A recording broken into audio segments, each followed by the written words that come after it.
ചരിത്രത്തിൽ ഇതുവരെ ഇല്ലാത്ത രീതിയിൽ ഞങ്ങൾ ഇറാനെ ആക്രമിക്കും എന്നാണ് ഇപ്പോൾ അമേരിക്കൻ പ്രസിഡന്റ് ഡൊണാൾഡ് ട്രംപ് പറയുന്നത്.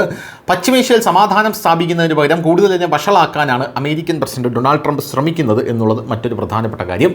എന്നിട്ട് ഡൊണാൾഡ് ട്രംപ് അത് ഇറാന്റെ തലയിൽ കൊണ്ടിടുകയാണ്. ഇതുവരെ ഉള്ളതിൽ വെച്ച് ഏറ്റവും അപകടകരവും വലുതുമായിട്ടുള്ള ആക്രമണമാണ് നമ്മൾ പശ്ചിമേഷ്യയിൽ നടത്താൻ പോകുന്നതെന്ന് US പ്രസിഡന്റ് ഡൊണാൾഡ് ട്രംപ് പറയുന്നു.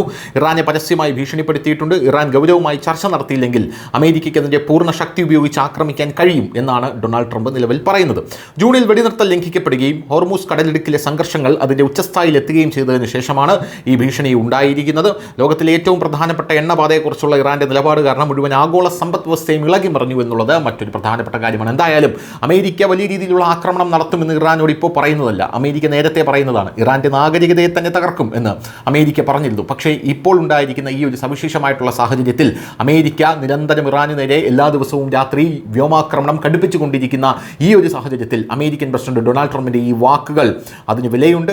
ഡൊണാൾഡ് ട്രംപ് പറയുന്ന കാര്യങ്ങൾ ശ്രദ്ധിക്കണം.